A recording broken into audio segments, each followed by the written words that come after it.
할렐루야. 오늘은 부활주일입니다.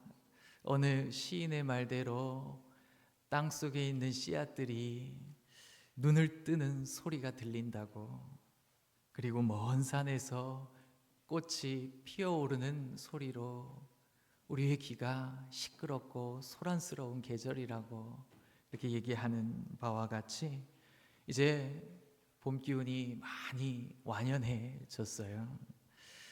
겨울을 나고 어김없이 그 자리에 다시 피어오르는 그런 꽃들을 볼 때, 야, 어쩌면 저것이 부활의 예고편일 수 있겠구나, 그렇게 보여지기도 하고, 또 부활절을 맞아서 서로 그 부활난을 나누는 모습 속에는 이 껍질이 깨져도 그 너머에 새로운 세계가 있습니다 라고 하는 그런 문구를 서로 나누는 것 같아서 참 보기 좋은 계절이고, 그리고 우리가 부활을 정말 기대하게끔 하는 그런 절기가 아닌가 생각이 듭니다. 예수님께서 죄와 죽음을 이기시고 다시 사셨습니다. 그것이 우리의 참된 믿음의 중심이 되기를 간절히 소망합니다. 오늘 우리가 살펴볼 말씀은 엠마오의 두 제자, 더 정확히는 엠마오로 가는 두 제자의 이야기인데요. 이거는 오직 누가복음에만 기록되어져 있는 이야기로 예수님의 그 부활하신 모습을 경험하는 그 생생한 이야기를 누가는 더욱더 풍성하게 우리에게 전해주고 있는 그런 본문입니다. 이 본문의 구조를 그 위치를 중심으로 살필 때 길에서 벌어지는 이야기죠. 길에서 집으로 다시 길을 떠나는, 혹은 예루살렘에서 엠마오로 갔다가 다시 예루살렘으로 가는 여정, 혹은 내리막길로 걸어갔다가 식탁을 중심으로 다시 오르막길을 올라가는 여정, 이 여정으로 그 본문의 구조를 우리가 새겨갈 수 있을 것입니다. 두 제자들이 등장하죠. 한 명은 무명으로 등장하고 한 명은 글로바라고 하는 이름으로 등장합니다. 두 제자들은 매우 실망한 상태로 지금 저벅저벅 예루살렘에서부터 엠마오로 걸어 내려가고 있는 겁니다. 그 목적지는 집으로 향하는 길이지만 그냥 퇴근하고 쉼을 얻기 위해 집을 간다기보다는 무언가 자기의 기대가 좌절되고 슬퍼서 혹은 우울해서 그 우울감을 가지고 집으로 가고 있는 길이라는 것을 오늘 본문은 알려주죠. 왜 그러느냐? 나사렛 예수에 대한 이야기 때문에 그렇습니다. 그들은 예수님을 이스라엘을 구원할 분으로 여겼고 정말 능력 있는 선지자이시구나, 말도 그렇고 하시는 일도 그렇고 능력 있으시구나 라고 여겨왔는데, 그분이 십자가형을 당했기 때문에 그렇습니다. 그래서 정말 그 기대가 좌절된 것이죠. 그런 상황에서 또 여인들의 이야기는 자꾸 혼란을 가중시키고 어수선하게 만드는 거예요. 예수님을 안치한 무덤에 가보니 그 돌무덤에 문이 열려 있고 시신은 없더라. 그리고 거기에 천사들이 예수님이 다시 사셨다라고 하는 말을 전해주면서 있었더라 라고 하는 이야기. 그 소문 때문에, 그 소식 때문에 그 몇몇 제자들은 달려가서 거기로 확인했는데 진짜로 여인들의 말대로 시체는 없는데, 근데 그 예수님은 보지는 못하고, 그런 상황들이 계속되다 보니까 이 어수선하고 이래서 예루살렘의 유월절을 세면서 정말 기쁨의 꿈을 안고 왔던 그 성지 순례의 기간을 뒤로하고 슬퍼서 집으로 내려가고 있는 장면이 오늘 본문의 장면입니다. 그 내려가는 중에 이런저런 이 최근의 이야기들을 얘기하고 있는데, 그때 한 행인이 같이 길을 갈 때 이 대화에 끼어들어서 함께 이야기를 나누게 되는 거죠. 바로 예수님이셨습니다. 예수님께서 이 십자가 사건과 관련된 이야기들을 성경 전체를 가지고, 이 당시 성경 전체라는 것은 구약 성경을 가리키는데요, 성경 전체로 이렇게 풀어주시고 설명해 주시면서 그 거리가 약 11km 정도 되니까 두세 시간 정도를 걸어가면서 이런저런 얘기를 하며 마을에 도착하게 되자 이제 날이 셀 때가 된 것이죠. 우리 함께 묵읍시다. 오늘 하루 하룻밤을 함께 지냅시다. 왜냐면 이제 날 지고 이러면 위험하니까 여기서 묵었다가 내일 가십시오. 강권해서 예수님이 안 하겠다고, 그렇지 않고 계속 가겠다고 하셔도 그 만류하면서 함께 묵게 되죠.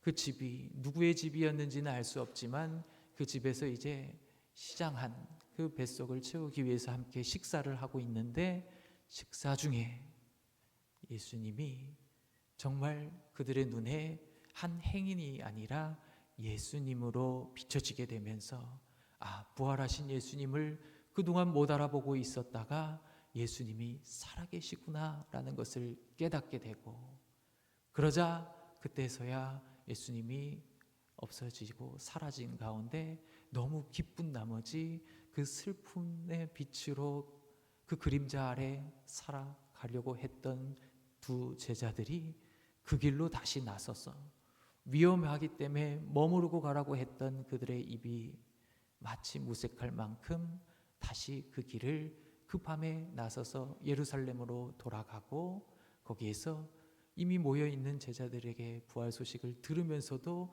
자기네들이 경험한 부활하신 예수님의 모습을 증언해주는 이야기, 그 이야기로 오늘 본문은 그 내용을 이야기해주고 있습니다.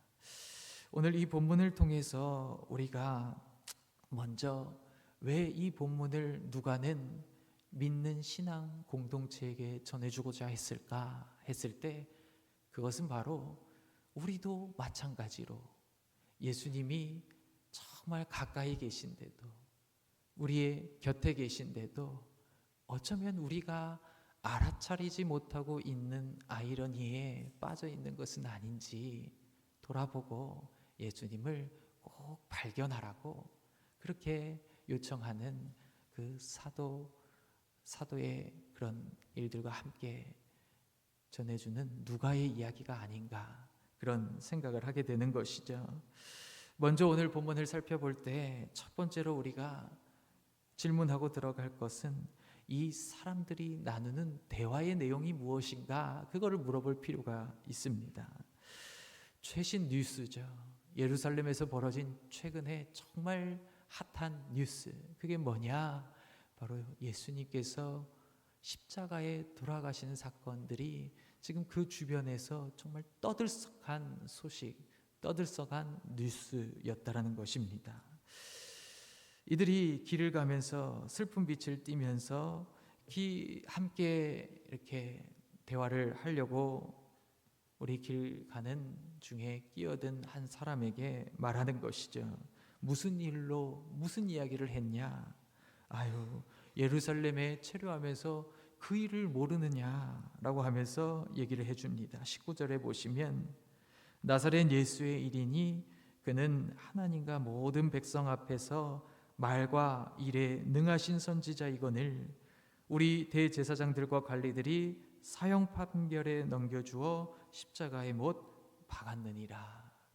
우리는 이 사람이 이스라엘을 속량할 자라고 바랐노라 라고 얘기를 먼저 하고 있죠. 쉽게 얘기하면 십자가 이야기라는 겁니다. 십자가는 로마의 최고형이죠. 로마의 법률가인 파울루스라고 하는 사람이 격언집에서 쓴 이야기인데요, 그 로마의 로마가 범죄를 다루는 형벌의 무게를 순위별로 매겼습니다. 그 세 번째가 그 동물들에게 잡아먹히게 하는 맹수형 혹은 참수형, 그리고 두 번째로 무거운 벌이 화형, 불에 태우는 거죠. 근데 가장 첫 번째 형이 뭐냐? 가장 강력하고 무거운 형벌은 바로 십자가형이었다라는 것, 그것을 우리에게 전해주고 있는데요, 예수님께서 그 십자가에 달리는 형벌을 받으셨다는 것이 예루살렘을 정말 놀라게 만드는 소식이었다는 겁니다. 왜냐, 예수님은 모든 사람들 앞에서, 하나님 앞에서도 그렇고 모든 백성 앞에서도 그렇고 그 전해주시는 말씀이라든지 하시는 일들, 그 모든 것들이 정말 존경하기에 맞지 않는 분이셨기 때문에 그렇습니다. 정말 이분이 하나님께서 보내신 선지자이자 메시아가 맞구나라는 것을 그들은 마음에 가지고 있었죠. 기대를 가지고 있었습니다. 이분이 이스라엘을 속량, 그러니까 구원해 주실 수 있는 분이다라고 여기면서 그동안에 구약 성경에서 예언되어 있었던 것들이 그 유대인들의 성경 공부를 통해서 더욱더 그 기다림이 증폭된 가운데서 오신 예수님이기 때문에 정말 기대를 많이 했습니다. 근데 그분이 십자가에 달린 거예요. 십자가는 아무에게나 주는 형벌이 아닙니다. 너무 형벌이 무겁고 참혹해서 그거는 하류 계층에게만 보통 그 형벌을 내리지, 시민들이라든지 상류 계층은 정말 예외적인 상황이 아니고서는 절대로 십자가형을 부과하지 않는 것이 로마의 방법이었습니다. 그런데 예수님, 아무리 재판을 해도 죄를 찾아볼 수 없는 그 분에게 최고 형벌을 내리다니, 이게 정말 말이 안 되는 거죠. 그러니까 그들의 생각에는 너무 놀라운 일이고, 그러니까 깜짝 놀란 일이고, 그리고 자기네들이 기대했던 그 기대가 한순간에 수포로 돌아가는 것뿐만이 아니라 너무 참혹하게 그 결말을 맺었기 때문에 정말 우울하고 슬프고 말 그대로 그 시무룩한 얼굴을 하고 집으로 돌아가게 되는 것이죠. 근데 그런 가운데서 또 주변에 있는 예수님을 함께 따르던 여인들, 너무 예수님을 간절히 바라는 나머지 안식일이 끝나자마자 그 돌무덤에 찾아갔는데 그 사람들이 전해주는 소식은 돌무덤이 열려 있더라. 돌무덤은 그게 한 사람이나 몇 명이 그냥 옮긴다고 해서 옮길 수 있는 그런 문이 아니거든요. 근데 그것들이 옮겨져 있고 예수님의 시신은 없더라. 천사들을 봤다. 예수님이 다시 살아나셨다고 한다. 그 소식을 듣고 그 제자 중에 몇은 그 무덤으로 달려가서 확인했는데 정말 그렇게 되어 있고, 그런데 예수님이 어디 갔는지 모르겠는데 예수님을 덮어놓은 그 수건은 잘 개어져 있고, 그리고 그 입었던 옷들도 거기 그대로 놓여져 있고 하는 모습을 통해서 너무 어수선해진 것이죠. 이게 바로 그들이 말하는 대화거리 최신 뉴스라는 겁니다. 이것들 때문에 우리가 너무 슬프고 가슴이 아파서 집으로 돌아가게 되는 상황이라는 것을 얘기를 쭉 했던 것이죠. 이 일들을 듣자 우리는 알죠. 그 함께 합류했던 분이 예수님이라는 것을. 예수님이 그들에게 다시 이야기로 들려주시는 장면이 오늘 본문의 내용이죠.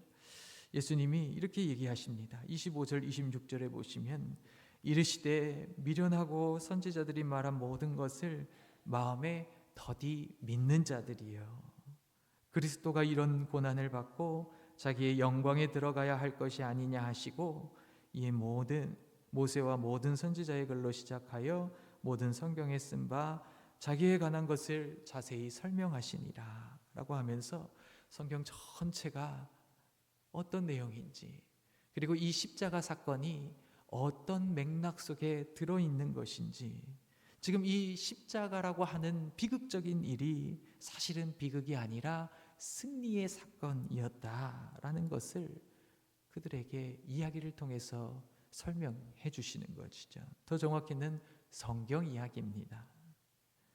이 십자가라고 하는 것은 그냥 파편적으로 정말 우연히 벌어진, 잘 일이 풀리지 않아서 벌어진 그런 비극적인 사건이 아니라 이 십자가는 우리가 알지 못하는 큰 서사 속에 위치한 하나의 아주 중대한 사건이다. 모든 성경이 그 사건을 지지하고 있다. 맥락을 잃어버린 사람들에게 정말 그 이야기가 어디에 위치하는지를 예수님께서 설명해 주시면서 이 십자가의 일마저도 계획대로 진행된 것이고, 그 죽음 냄새가 가득한 그 이야기는 사실은 영광스러운 결말에 이르게 되는 아주 중요한 서사 속에 위치한 그 일들이 있는 그대로 하나님께서 계획하신 대로 이루어졌습니다 라고 하는 그것들을 성경을 통해서 그들에게 설명해 주신 것이죠. 그러다 보니까 어떻게 됩니까? 그들의 마음이 열렸다고 오늘 성경은 얘기하고 있습니다. 32절에 이렇게 얘기하고 있죠. 그들이 서로 말하되 길에서 우리에게 말씀하시고 우리에게 성경을 풀어주실 때에 우리 속에서 마음이 뜨겁지 아니하더냐. 마음에 지금 불이 붙었다는 건데요, 성경을 풀어주신다라고 할 때 이 풀어주신다는 단어가 열리게 하셨다는 단어입니다. 열리게 했다. 예수님께서 성경을 열어주신 겁니다. 그렇게 열어주시자 그들의 마음에 불이 붙기 시작했다는 거예요. 그러면서 이제 그들이 그런 이야기들을 하는 중간에 마을에 도착하게 되고 함께 저녁을 유하면서 식사를 하게 됐죠. 그렇게 식사를 하게 되는데 식사하는 중에 어떤 일이 벌어집니까? 예수님이 그 먹는 자리에 함께 계시는 놀라운 사건이 벌어지게 되잖아요. 이렇게 성경은 기록하고 있습니다. 30절에 보시면 그들과 함께 음식 잡수실 때에 떡을 가지사 축사하시고 떼어 그들에게 주시니 그들의 눈이 밝아져 그인 줄 알아보더니 예수는 그들에게 보이지 아니하시는지라. 여기에서 그들의 눈이 밝아졌다, 눈이 밝아졌다라고 할 때 쓰인 단어도 그냥 있는 그대로 해석하면, 그냥 번역하면 눈이 열렸다라는 겁니다. 눈이 열리게 되고 성경이 열리게 되는 사건들을 통해서 예수님의 십자가 사건이 어디에 위치하는지, 그리고 예수님은 지금 십자가 사건 이후에 어디에 계신지가 밝히 깨달아지게 된 거예요. 이들의 최근 소식은 참 어려운 소식이었습니다. 왜냐? 이 사람들의 모든 기대를 좌절시키는 사건이었다고 말씀을 드렸죠. 이 십자가 사건이라고 하는 것은 사실상 끝났다는 얘기입니다. 예수님은 십자가 위에서 다 이루었다 얘기했지만 사실 우리 눈에 볼 때는 다 망했다가 더 적합해 보이는 사건이잖아요. 이 십자가에 선지자가 달려 죽었는데 과연 하나님이 이 십자가에 달린 선지자를 통해서 계속해서 일을 해 나갈 수 있으시겠는가? 그게 최근 뉴스의 핵심적인 사안이라는 거예요. 답이 무엇입니까? 불가능하다잖아요. 이제 십자가에서 다 망했는데 어떻게 하나님이 일하실 수 있는가라는 거잖아요. 그런데 예수님께서 성경의 이야기로 풀어주시면서 얘기하는 것은 무엇이냐?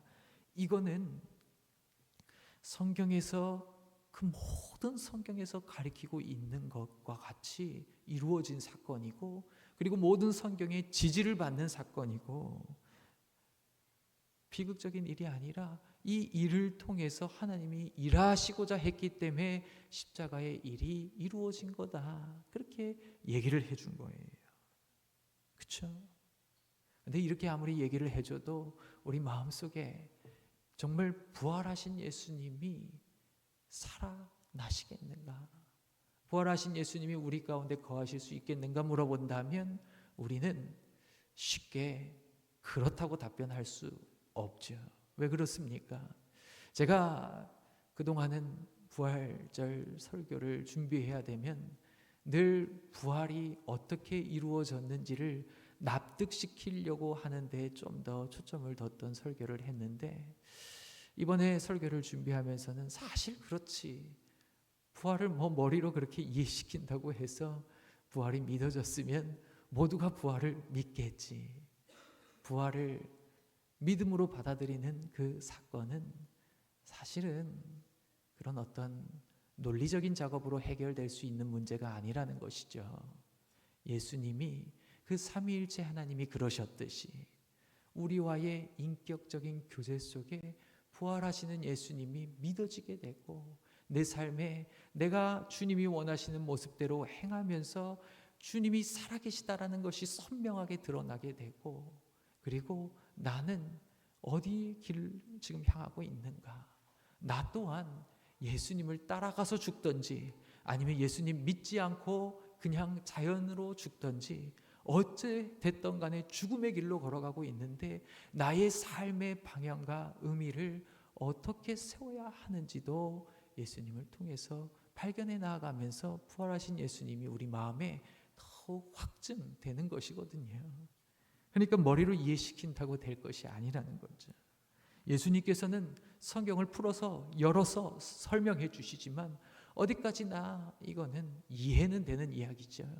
그렇지만 그것이 내 사건이 되느냐, 오늘 본문의 두 제자도 성경을 열어주셨을 때 마음이 뜨겁지 아니하더냐, 이거는 나중에 예수님을 발견하고 난 뒤에 하는 이야기죠. 예수님이 풀어주실 때는 사실은 예수님인 것조차도 알지 못했어요. 성경을 좀 잘 알고 있네, 이 정도로 생각했을지도 모릅니다. 그런데 예수님이 어디서 지금 발견되냐는 거예요. 어디서 발견됩니까? 예수님을 알아본 자리, 그 자리가 어디냐? 바로 떡을 떼는 자리였다는 거예요. 쉽게 얘기하면 식사 자리, 이 식탁에서 예수님이 예수님으로 보이게 되고, 이 함께 밥을 먹고 그리고 마시면서 이 십자가 사건이 예수님께 해당되는 비극적인 사건이 아니라 예수님을 통해 이루어진 우리들의 희망의 이야기였구나 라는 것이 깨달아지게 되는 것이죠. 식탁, 왜 하필 예수님은 그 부활하신 것들, 부활의 예수님을 보여주시고 이 부활의 영성을 가르쳐 주시는 자리로 식탁을 택하셨을까? 우리는 물어야 됩니다. 식탁이라고 하는 것은 가장 일상적이어서 우리가 소홀히 대하기 쉬운 자리인 것이죠. 별로 그렇게 특별한 자리가 아닙니다. 아니, 예수님이 한적한 곳에 가서 기도하셨던 것처럼 뭔가 거룩한 자리 혹은 분리되어 있는 자리, 집중할 수 있는 그런 자리에서 부활을 가르쳐야 믿지 않고 믿음이 더딘 자들에게 그래도 부활을 좀 더 효과적으로 전달할 수 있지 않았을까 생각해 보게 되는데, 그런데 예수님께서 택하신 자리는 식사 자리였다는 거예요. 예수님이 발견된 자리는 길도 아니고 바로 이 식사 자리이고, 성전이 아니고 예루살렘이 아니고 가장 일상적인 엠마오의 한 집의 식탁에서 예수님이 보여지게 된다는 거죠. 왜 그럴까? 우리는 잘 인지하지 못하고 식사를 하지만 식탁 위에 놓인 것들은 사실은 우리의 생명 유지를 위해서 생명을 빼앗는 자리입니다. 그게 동물이든지 식물이든지 그 모든 처리 과정이 우리 눈에 들어오지 않기 때문에 우리는 간과하고, 더군다나 더욱더 빨라진 시대 속에서 패스트푸드라고 하는 어떤 음식의 또 다른 섭취의 방식을 고안해낸 인류의 그 덕택이라고 하기엔 좀 그렇죠. 탓에 우리는 식탁의 자리, 그 자리가 모두 일종의 생명의 교환하는 그런 자리라는 것을 자주 까먹고 밥을 먹을 때가 많이 있다라는 거죠. 근데 식사는 사실은 그 모든 것들이 희생되어져야지만 내가 오늘 다시 한번 숨을 붙이고 나를 살려갈 수 있는 그런 자리이기 때문에 우리 모두에게 계속해서 요구되는 자리, 그 자리가 바로 식사의 자리라는 겁니다. 예수님께서 부활의 영성을 가르치시기에 가장 좋은 장소로 식탁을 택한 이유가 바로 이거라는 겁니다. 우리는 먹어야 사는 존재다. 우리는 누군가의 생명을 앗아가야, 무언가의 생명을 앗아가야지만 우리를 세울 수 있고 살릴 수 있는 존재다라는 것이 식탁에서 벌어지고 있거든요. 그러니까 식탁은 참 우리에게 중요한데도 불구하고 가장 일상적인 자리이기 때문에 은폐되어 있는 그런 생명 교환의 자리라는 것이죠. 이게 바로 인간에 처한 어떤 올무이자 수렁입니다. 먹어야 사는 존재다. 여러분, 예수님께서 십자가에 달리신 이유도 사실은 밥그릇 싸움 때문에 그랬어요. 왜요? 성전의 관리자라고 자처하는, 주인이라고 자처하는 대제사장들과 그 종교 지도자들이 예수님이 오셔서 행하는 일을 보고 무슨 권한으로 그렇게 하느냐, 우리가 주인인데 무슨 권리로 지금 이렇게 마음대로 행하느냐라고 얘기했다는 것은 우리의 밥그릇을 넘보지 말라는 거잖아요. 예수님이 그 밥그릇 싸움 때문에 결국에 십자가에 달려 죽으신 것입니다. 이런 이야기가 있어요. 제가 가난이라고 하는 단어를 떠올릴 때마다 생각하는 이야기인데, 우리나라에 실제로 있었던 이야기죠. 가난한 가족을 먹여 살리는 한 젊은이의 이야기인데요. 그는 하루벌이가 쌀값과 연탄값이 못 되면 그러면 집에 들어가지 않았대요. 가장 저렴한 그런 합숙소에서 잠을 자고 그 다음 아침 일찍 일어나서 서울대병원에 가서 그 피를 뽑아서 팔아 자기의 가족들을 그렇게 보살폈다고 합니다.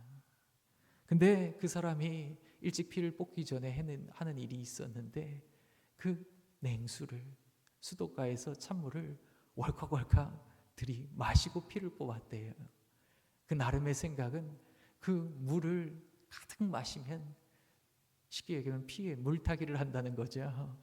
피에 물을 타가지고 더 많이 팔 수 있다고 생각을 한 거예요. 물을 마신다고 그게 피로 가겠습니까? 근데 그런 생각을 했다는 거예요. 그러면서 자기 가족들을 보살폈는데 자기는 뭐 양심의 가책을 느끼지 않았다고 그렇게 얘기를 했다고. 그 얘기 자체가 이미 양심의 가책을 느끼고 있었다는 얘기라는 그런 이야기를 어디선가 읽어본 적이 있는데, 그게 너무 제 마음에 콕 박혀가지고, 그렇지, 우리가 이런 어려운 시절을 보내온 나라에 사는 사람들이지. 근데 이 가난이 남긴 그 상처가 우리의 민족을, 아니 우리나라를, 우리 세상을, 우리 사회를, 우리 가정을 지금 너무 못 살게 구는 거예요. 너무 못 살게 구는 거예요.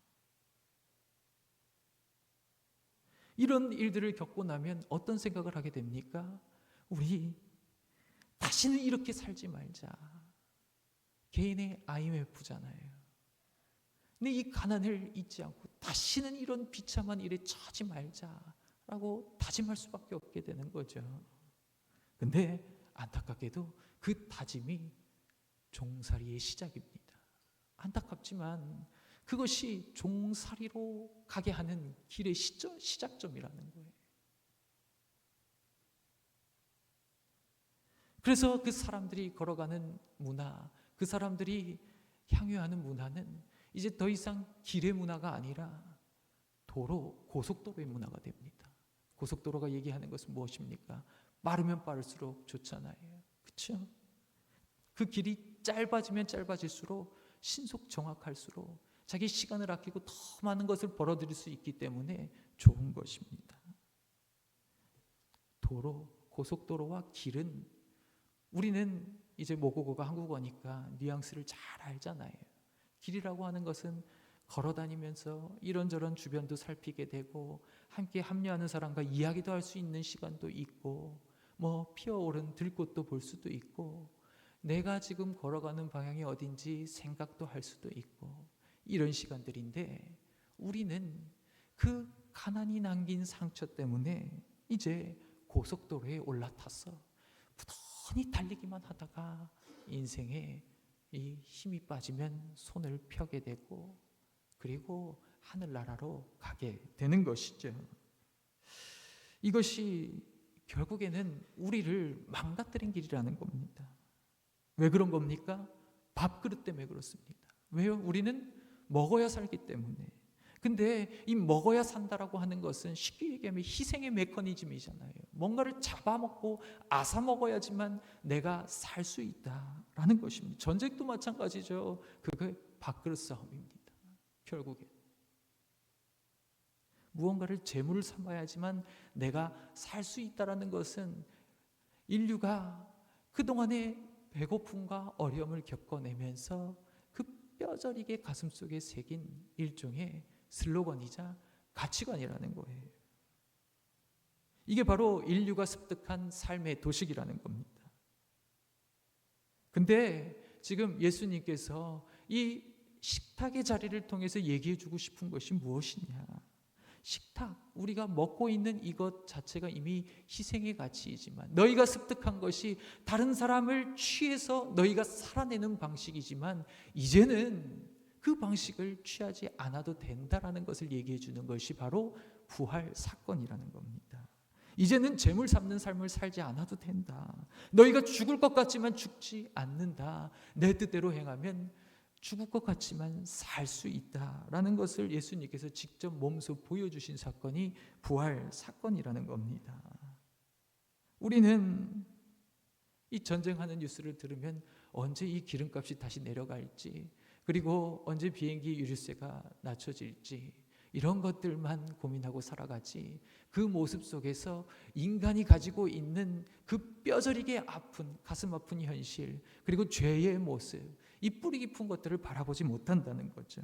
그런데 부활이라고 하는 것은 무엇이냐? 우리 인생의 끝자락에 대한 이야기인 것처럼 보이는 그 이야기는 사실은 거대한, 우리가 잘 알아차리지 못하고 있었던 이야기, 더 큰 이야기의 서사의 마지막 부분이라는 것입니다.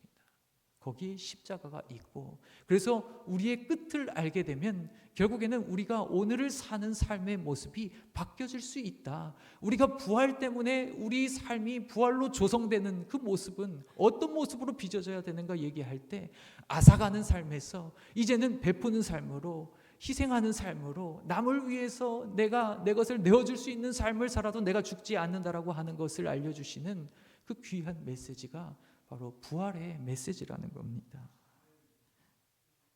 그래서 예수님께서 이 땅 너머에도 세상이 존재한다라는 것은 우리 삶의 도식이 이 땅에만 갇혀가지고 아둥바둥 그렇게 달리면서 서로를 찍고 찢어가는 그런 삶을 살지 않아도 내가 망가지지 않고 이 땅을 넘어서 영원히 살 수 있다라는 그 이야기. 그래서 부활은 우리의 끝자락의 이야기인 것처럼 보이지만 기독교에서 얘기하는 십자가와 부활이 결국에는 가장 처음에 하나님께서 얘기해 주셨던, 하나님이 인생을 창조하시면서 그 원하셨던 모습으로의 들어갈 수 있는 길이 된다라는 것을 부활신앙을 가질 때 깨닫게 되는 것이죠. 그러니까 그 끝의 이야기는 가장 처음으로 돌아가는 이야기라는 얘기를 하고 있는 겁니다. 인류의 죄탓에 서로 사람을 더 많이 죽이면 뭐라고 불려요? 영웅이라고 불리잖아요. 그렇죠? 사람을 많이 죽이면 많이 죽인 사람들은 다 영웅으로 칭호를 받았어요. 그거는 사람의 정말 극복할 수 없는 문제인데 예수님께서 십자가에서 자기를 내어주시고, 예수님은 사실 하나님이잖아요. 하나님께서 자기의 비하, 자기가 가장 낮은 자리, 사실 그 형은 노예형이고 정말 혐오스러운 자리였는데 그 자리에 자기를 어린 양 모두를 먹이시는 대속물로 내어주면서 이제 너네가 그렇게 빼앗아 먹지 않아도 나를 먹고 마심으로 충분히 살 수 있고 영원히 살 수 있다라는 것을 우리에게 알려주시는 것이 부활의 신앙의 메시지인 것입니다. 그래서 사도 바울은 로마서에서 너희 몸을 거룩한 산 제물로 드리라. 그 얘기는 정말 우리를 죽이라는 얘기가 아니죠. 바울은 날마다 죽노라라고 얘기했잖아요. 우리가 피로 먹어야 살 수밖에 없는 존재이지만 그렇다고 남을 밟고 일어서는 그런 사람이 아니라 이제는 내어주면서 서로 붙들려서 살아갈 수 있는 그런 귀한 길이 열렸다. 우리의 독소가 해독됐다라고 하는 그 이야기를 통해서 우리의 앞으로의 삶이 어떻게 빚어져야 된다는 겁니까? 식탁의 자리는 가장 일상의 자리라고 얘기했잖아요. 부활 주님을 저기 멀리 저 너머의 세상에 가서 만난 게 아니에요. 어디에서 만났다고요? 밥 먹는 자리, 가장 일상적인 자리에서 주님, 부활하신 주님을 만나게 됐다고요. 그 얘기는 성전이어야 될 필요가 없다는 겁니다. 우리의 가장 일상적이고 편안한 모습 속에서 이제는 예수님의 방식대로 내 인류가 습득한 방식을 내려놓고 예수님의 방식으로 살아도 살 수 있다라는 것을 꼭 마음에 새기셔서 우리 올 한 해 살아가는데 이 사순절과 부활절을 넘어오면서 내 인생의 모습과 방향이 어떻게 바뀌어야 되는가? 나는 왜 처음에는 좋은 마음으로 정말 내가 이 비참한 현실에서 처하지 않으려고 시작했던 일이 결국엔 나를 노예로 팔아버리고 내 자식들을 다 노예로 팔았는데도 노예로 판지도 모르고 알아차리지도 못하고 그게 인생의 정답인 것처럼 붙들고 살아왔는가를 잘 돌아보셔서 예수님께서 우리를 자기의 생명값을 지불하고 노예에서 자유하게 정말 자유인이 되게 만들어주신 사건이 십자가와 부활인 것을 꼭 기억하셔서 자유롭게 사시기 바랍니다. 사랑 많이 하시면서 많이 주면서 자유로워진 인생으로 이 땅에서도 부활을 누리고 그리고 하나님 앞에서도 영원한 생명이 있음을 확증하는 가운데 도달했을 때 얼마나 감사하겠습니까? 그 일들이 우리의 올 한 해를 정말 압도하고도 남고 사실은 우리 모든 생애를 이 십자가와 부활신앙이 압도하고도 남는 그런 거룩한 울타리 안에서 살아가시는 저와 여러분들 되시기를 간절히 축복합니다. 기도하겠습니다. 은혜가 많으신 아버지 하나님, 생명이 있는 땅은 위험합니다. 왜냐하면 생명을 지켜야 하기 때문에 그렇습니다. 그러나 그 지키는 방법을 우리는 알지 못했습니다. 그리하여 주님께서 친히 우리에게 그 독소를 해독해 주시고 정말 살아갈 수 있는 귀한 방법, 하나님께서 처음부터 계획하신 방법들을 깨닫게 해주심에 감사를 드립니다. 부활신앙이 멀리 있는 이야기가 아니라 오늘 우리의 일상에서 벌어지는 일이 되게 하시고 부활을 연습하고 살아내면서 부활하신 하나님이 진짜로 있다라는 것도 경험할 수 있는 우리 모두 될 수 있도록 주님 함께하여 주옵소서. 감사드리고 예수님의 이름으로 기도합니다. 아멘.